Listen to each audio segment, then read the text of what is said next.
Hi, it's Tony Robbins. Happy New Year. Listen, how's your new year coming out so far? I know it's early, and I thought I'd send you out this little video message because statistics show that 95% of the people that actually made a New Year's resolution have already broken it by today. And that's if you even made a resolution. Now, if you're the exception to that, I'm thrilled for you, and I support you, and I say keep rocking it. But if you've missed, maybe I could drop you a quick little message or two here that can help you not only recover, but get way beyond just making some New Year's resolution and make some real lasting change in your life. I mean, think about it. Most people don't even make a resolution anymore. Why? Because they've made them from years and years and years, and they know they're not going to follow through. So after a while, who wants to disappoint yourself? Who wants to be upset with yourself? Why even bother to set a new standard for this year? You know it's going to be the same as last year. If you're the kind of person watching this right now and you haven't shut me off already, then obviously that's not you. So the question is, what is it that makes us even want to make a resolution? I mean, it's an interesting question. Why is it at the beginning of the year we have this tradition? But it goes beyond tradition. It's something inside of us that makes us want to make things better. And I think part of it is the calendar gives us this idea that we can have a fresh start, that we can start from fresh and have this great victory. And it's really, the calendar itself is quite arbitrary. It's wonderful to use it, but if you didn't use it effectively, let's use the calendar to serve you today. Let's just see, what does it really take to make this thing happen? Because there's no denying that inside of you, the only thing that's going to make you happy in the year ahead and the decades ahead is going to be having you have an experience where on a regular basis, you feel like your life is making progress. If there's one thing I teach, and I want to remind you of it, it's really simple. Getting things is not going to make you happy. That's good news in a tough economy. It's a good reminder. It doesn't matter what you get. Doesn't matter whether it be money or opportunity. All those things might excite you for the moment. Even a relationship, as magnificent it may be, might be exciting for a while. But if you don't keep growing, that relationship isn't going to stay exciting. So the secret to real happiness is progress. Progress equals happiness. And if we can make progress on a regular basis, we feel alive. And that's why at the beginning of the year, we get this thing like, okay, I can have this fresh start. I could really do what my soul desires. I could expand. I could grow. I could improve. I could change. Or maybe better than change, I could progress. See, think about that. Progress is an aliveness to it, doesn't it? You don't have to work at changing. People say all the time now, well, I'm working on changing. Don't worry about it. You don't have to work on changing. Change is automatic. Your body's going to change whether you want it or not as the years go by. And no matter how hard you work, there's going to be some changes going on there. The economy is going to change no matter what you want it to do. The weather is going to change. Relationships are going to change. Everything in life is always changing. We don't have to work on change. Change is automatic, but progress is not. So if you want to make real progress, then you really got to look at your life in a different way. You got to say, I got to take control of this process and not just hope it's going to work out like people do who make a resolution. Because really, isn't that what they're really doing at the beginning of the year? They're saying, well, here's my resolutions for the year, and they really basically tell you their wishes. It's their wish list. It's what they hope it all comes together. And then they call it a resolution, but they don't know what a resolution is. When you resolve something, to have a resolution is to resolve it. When you've resolved, this is how it's going to be. That's when you cut off any possibility except the thing you've committed to. It's like the old adage, if you want to take the island, you burn the boats. Because when you burn those boats, there's no going back. You're going to find a way to make things work. And most people, they're stating what they hope will come together, and if it doesn't happen, then they're disappointed, but they're not too disappointed because they're not too vested. What does it take to successfully create a lasting change in your life? To not only have a New Year's resolution you follow through on, but really have a lasting change? Well, the first step for lasting change is very much like making a New Year's resolution. Fundamentally, it's the same. The first step is you got to have a vision for what it is you really, truly want. Not what you think you want or what you should have. I mean, what are most people's New Year's resolutions? I'm going to stop eating sugar. I'm going to stop smoking. I'm going to lose 10 pounds. The problem with that is it's not very inspiring for most people. It's not telling you what you're going to get. It's only what you're not going to do. And it's kind of hard to have you move forward with that. A vision is about what you're here to create. A vision that really works is one that excites you. If you say, well, my resolution, my goal, my outcome for this month, this week, this year is to lose X number of pounds, that's okay, but it's not very compelling. It has to be a compelling vision. It's got to have something that has the power to pull you, not something you have to push yourself to do. Those are two different kinds of motivation. Push requires willpower, and willpower never lasts. What will last is pull. Having something so exciting, so attractive, so something you desire so much that you have a hard time going to sleep at night and you get so up early in the morning to rock it and take it to the next level. That's what you're looking to create. And that isn't easy to get. But one of the reasons we do seminars and events and we say, why do that? Why not just read a book or something? Is because when you get in an environment where you're with people that are being put in a peak state, like when you're going to a sporting event, if you watch a sporting event at home, it might have a certain level of excitement. But when you're in a stadium with 50,000 people, suddenly it has a whole different level of intensity. And we feel that. And the bottom line of our follow-through comes down to our emotional intensity. In a different state of mind, you're going to come up with a much better and a more exciting vision than if you're sitting on the couch going, okay, what are my new resolutions for this year? And you're doing it the morning after the new year has started and you're a little inebriated and the football game's on in the background. Probably not going to have the power of focus there. Probably not going to have the power of the energy to create something that's going to pull you for this year. And you got to do that. So it's got to be a vision that's compelling. Something that it's going to be a gift to make sure that it happens. And also, along with that compelling vision, you got to have strong enough reasons that you're going to follow through when the going gets tough. That's one of the biggest things missing for most people. They say, this is what I want to do. It's not very exciting. It's not very compelling. But most importantly, they don't have strong enough reasons to push themselves through what's going to be necessary to get that dream, to get that goal, when the inevitable challenges come up, when you're starving, hungry, and you're trying to go on a diet, right? When you got no time and you're stressed out and you haven't worked out still, and that's what you're supposed to do.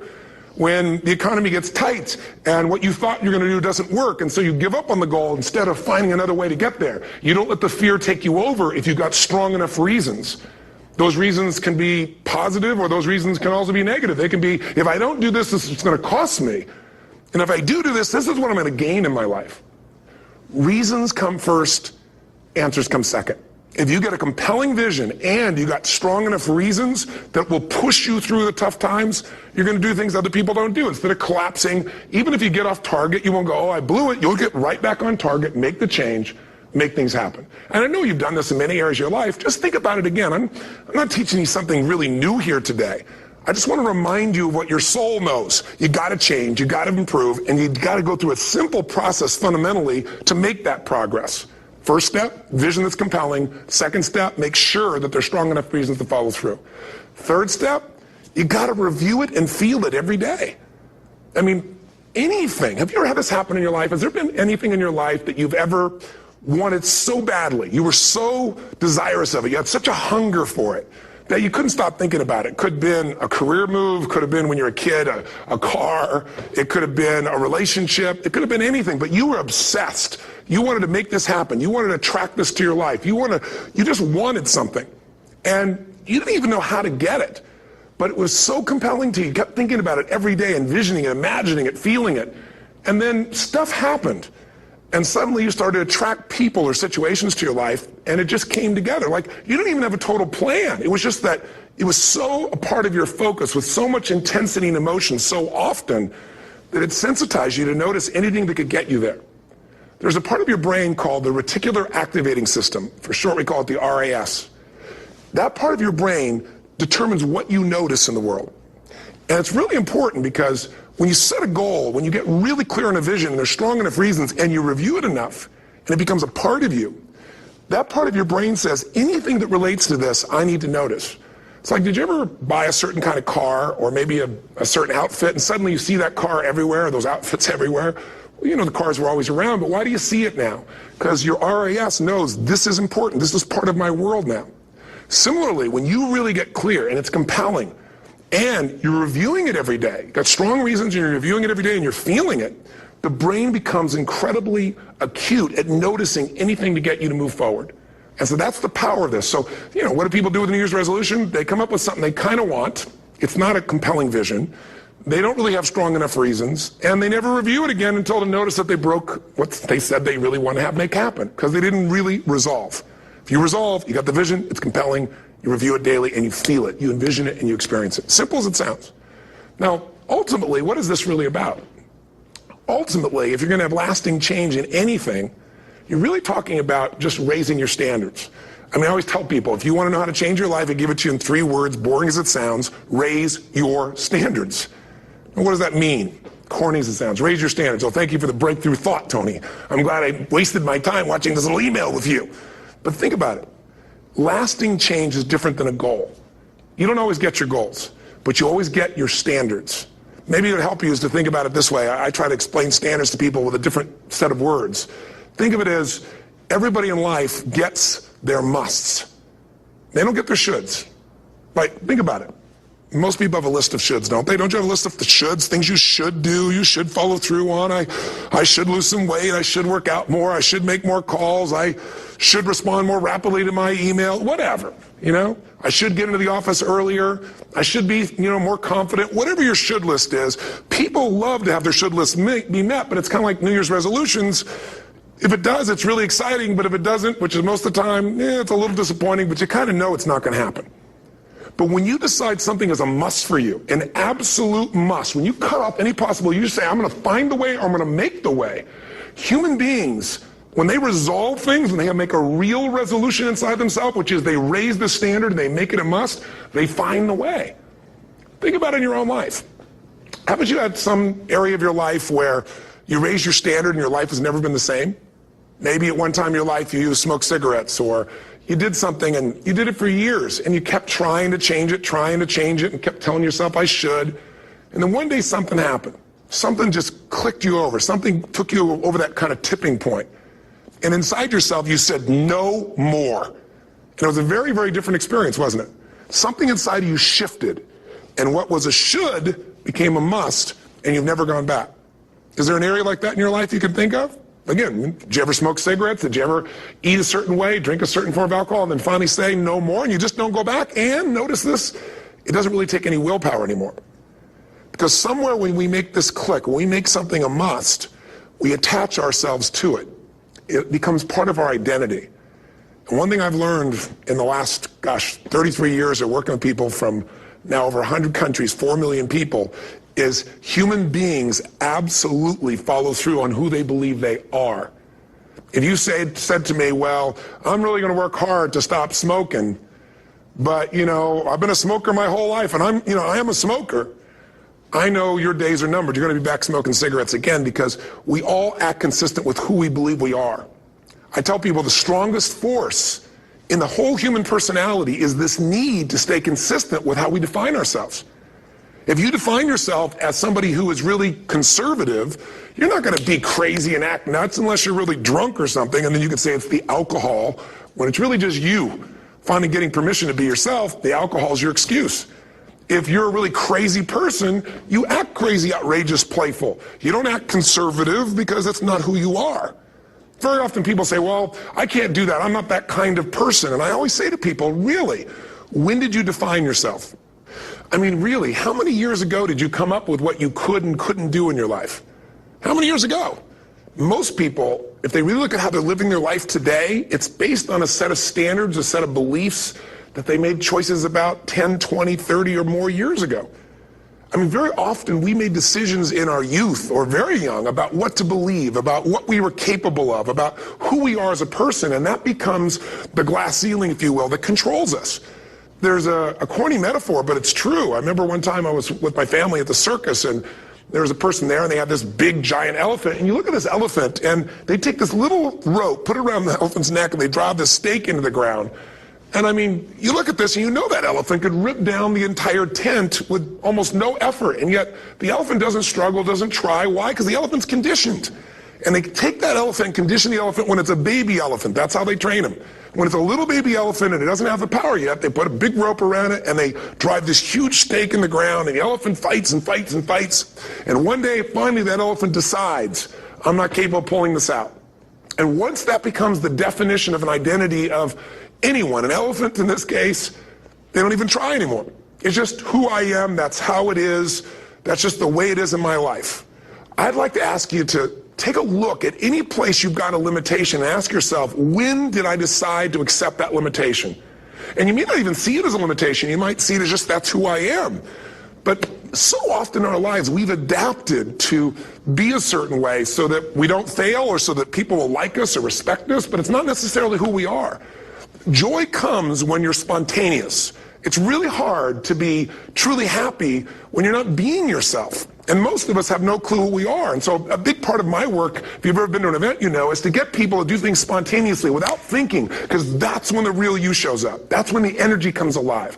And when you do that, when you start to connect to your true nature, suddenly there's energy available for you to set a higher standard for what you want in your life. That's what this is really all about. And when I talk about standards, when I talk about, you know, shoulds versus musts, think about your own life. I know there have been areas in your life where some point in time you just shifted and you raised the standard and your life changed. Because whatever people have their identity attached to, they live. We live who we believe we are. That's just how it works. It's just kind of like, I'll give you an example. Look at your physical body. Your physical body today is an absolute reflection of only one thing. Not your goals, not your desires, but your standards. The identity you have for yourself. If your standard is you're an athlete, then there's a certain amount of strength, a muscle tone, and energy that's available in your body on a regular basis because that's who you are. And so you do whatever is necessary to maintain that identity. Again, the strongest force in the human personality is this need to stay consistent with how we define ourselves. Because if you don't know who you are, you wouldn't know how to act. Once you lock in on that identity, your brain finds a way to keep you there. If you say, you know, man, I'm overweight, I've always been overweight, I'm big boned, and that's the story you've got, then you're going to always find a way to get back there. That's your settling point. That's your identity. That's where things lock in. If you see somebody who's in really great shape, you ask them, do you work out? You know the answer. Yes. How often? And they'll tell you 3 times, 4 times, 5 times a week, whatever. In a seminar, I'll ask people, who here works out at least 5 days a week? And I'm stand up. And you look around that room, and you know that they work out 5 times a week because you can see their body. You don't just get a result without some kind of action, without some form of ritual. Ritual meaning actions you do consistently. Now, do you think those people that are out there working out 5 days a week, do they have more time than you do? Or I have, or anybody else? Of course not. Is their life less busy? Of course not. It's just a must for them. They must work out that way, and they've made that turn and their life's changed.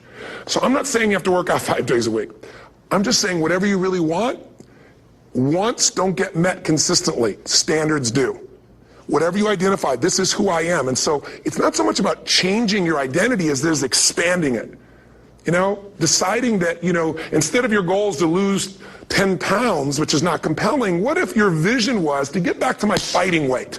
You know, this year, this month, this next 90 days, I'm going to transform my body. I'm going to take on a new challenge. I'm going to find some technique or strategy, there's a million of them, that can reframe myself where I want to feel younger, stronger, more vibrant than ever before. Here's my reasons. Because I want the energy to really make my life work. Because it's tough out there, and I want to be stronger than I've ever been before. I want to go in front of the mirror, and if I'm naked, not, you know, want to laugh. I want to look there and take a good look and go, yeah, I'm proud of whatever I see there.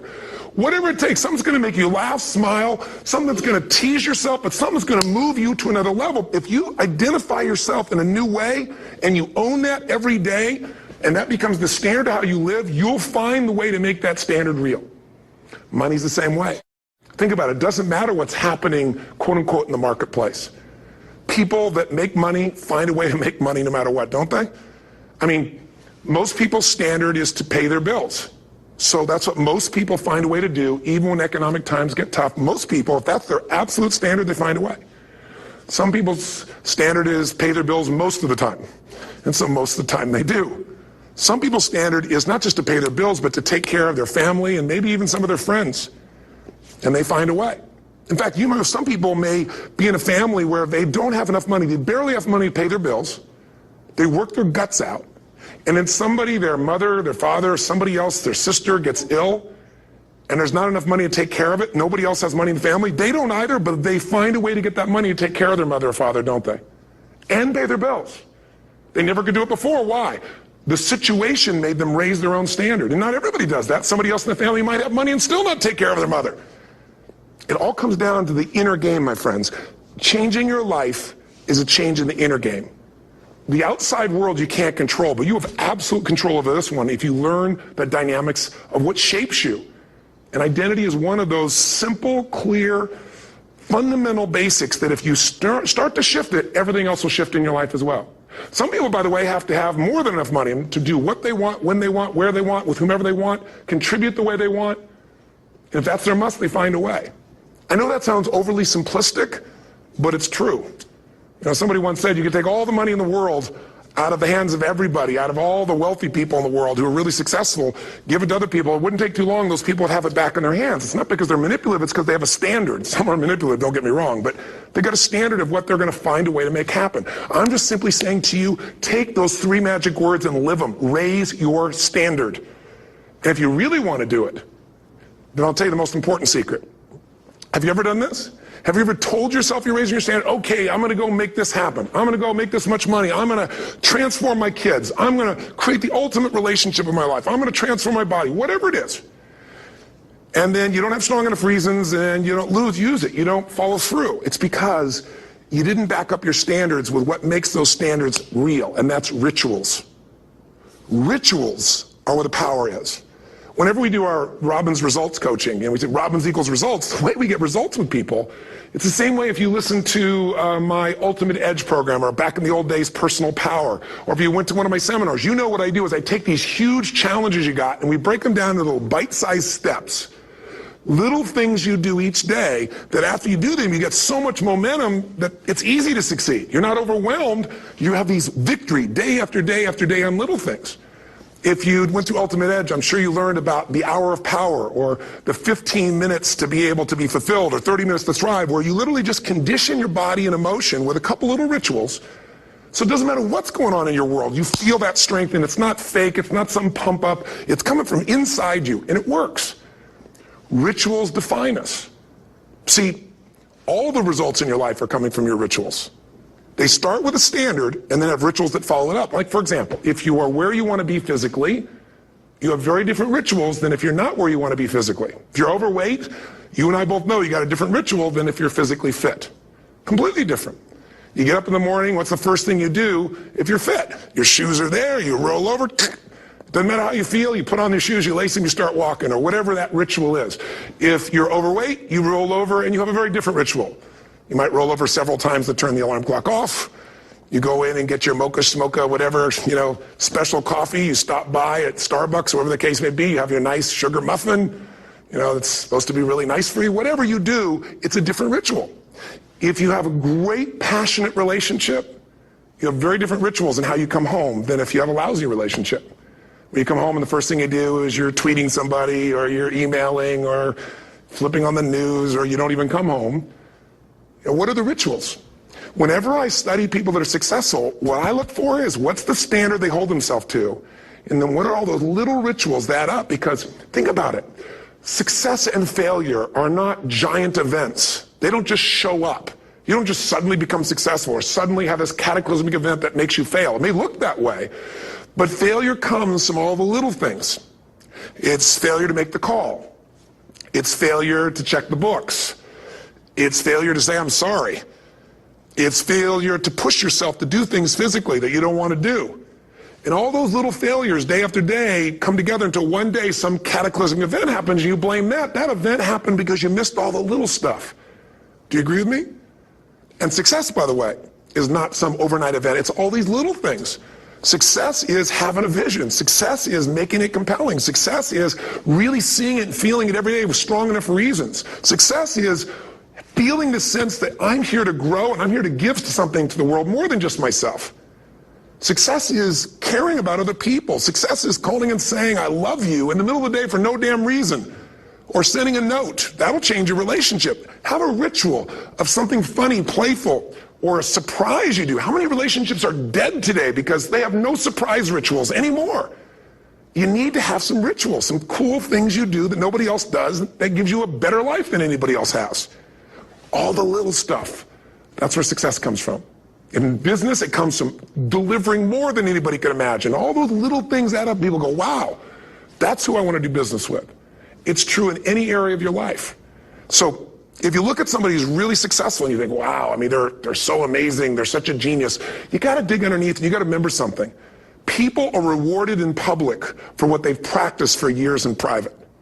Myself and my business people say, how do you get up and speak? And you have no notes and you go for 3 days and nights and the room is like everybody's wired and it's incredible. It's like a rock concert.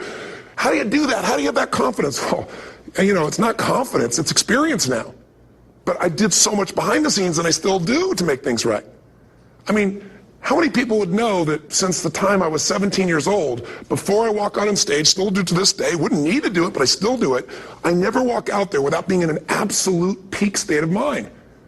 There are days my back is hurting, my throat was hurting, or I may have had a challenge, or my father passed away, and I've still got to deliver for these people because my standard is give my all every time. Every event has to be better.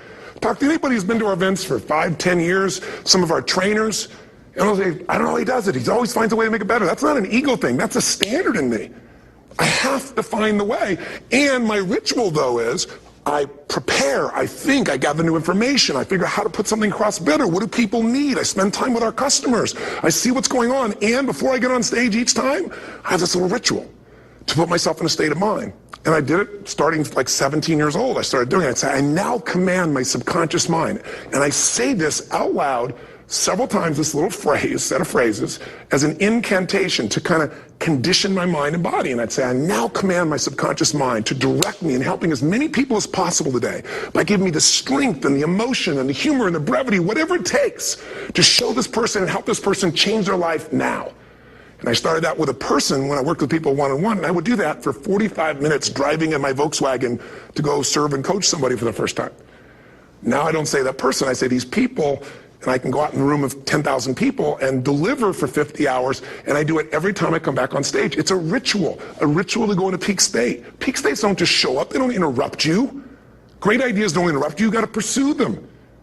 I talked to Michael Jordan, I'll never forget, at the peak of his career, and got to watch his final game, saw him backstage and spent some time with him, and it was a pretty exciting time. He was the greatest basketball player I think that ever lived and has ever lived.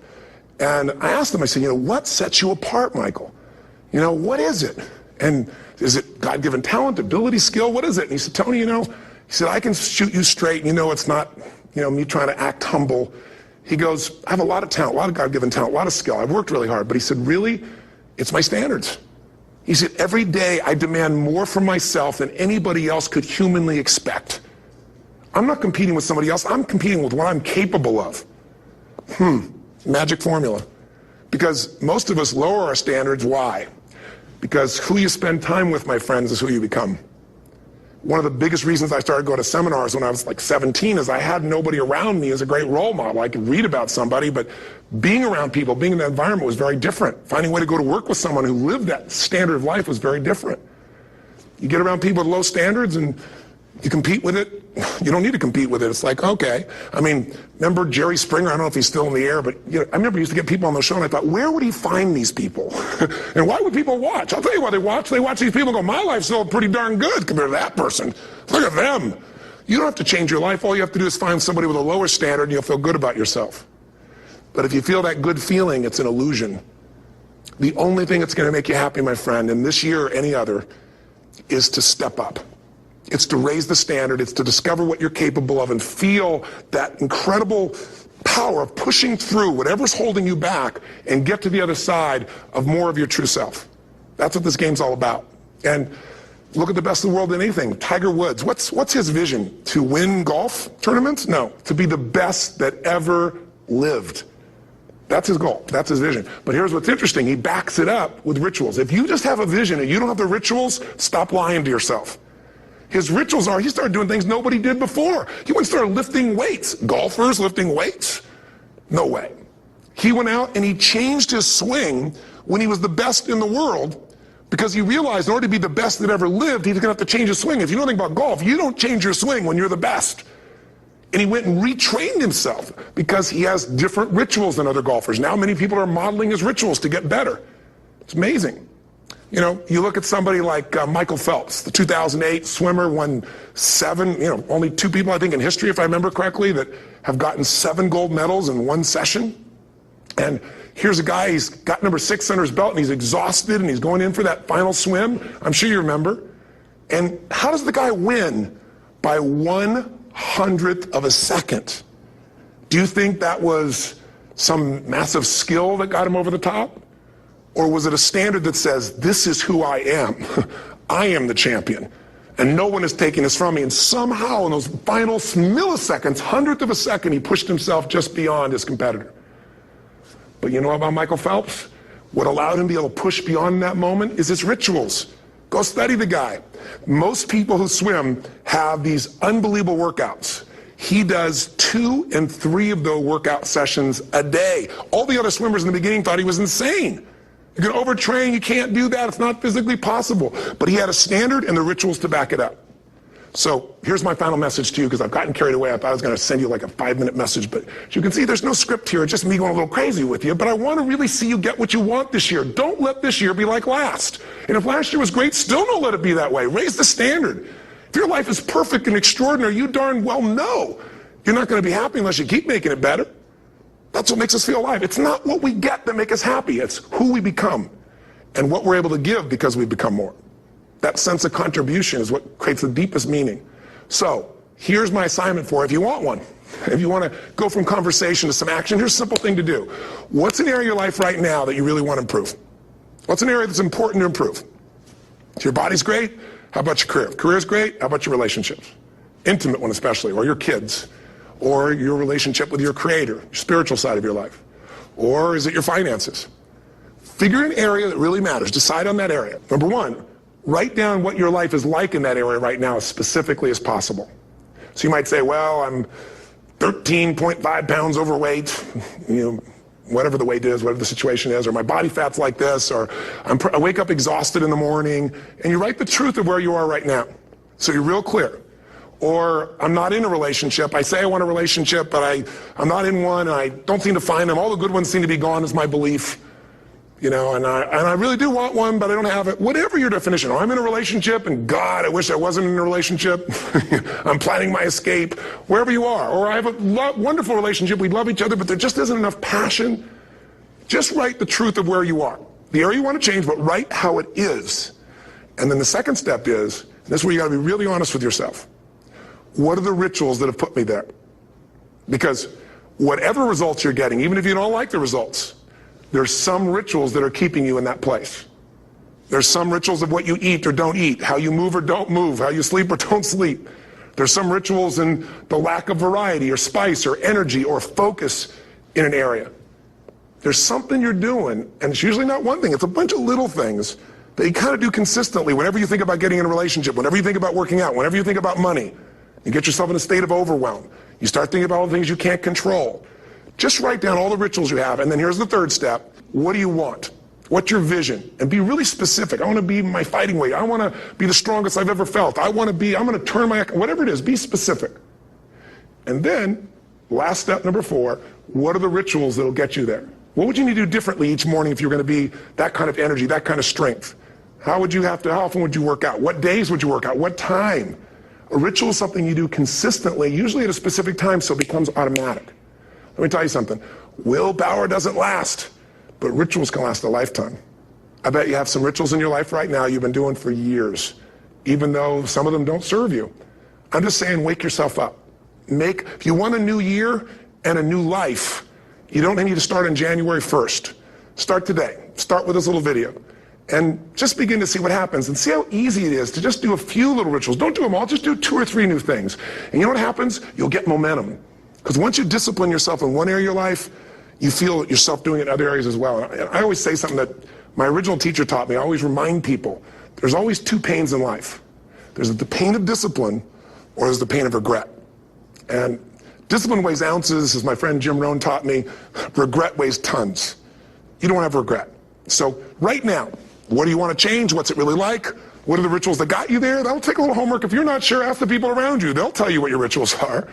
What do I really want in depth? What are the rituals that'll get me there? And then get yourself to start a few of those actions and lock them in place. If I can help you in any way, we're here as a company to support you. Come have an event with us. Come to Unleash the Power Within. Click on something on this. We'll probably have something on it, or get a product. Or don't do anything with us, but do something with somebody, starting with you. If you make the changes in yourself, you're going to be proud this year, and no amount of money or accolades from other people can mirror the feeling of being proud of knowing you've taken back control of your life, or you've taken a great life to another level. Because once you do that, you have something you can give other people, whether it be your kids or your friends or your family. And ultimately, that's what life's about. So thanks for listening. I don't know how long I went here, but I hope this has been helpful for you. I just thought it's a new year, and I want people to be able to truly create a new life. And until I see you again, hopefully soon, or gets a chance to meet you, live strong and live with passion. And of course, God bless to you. Happy New Year.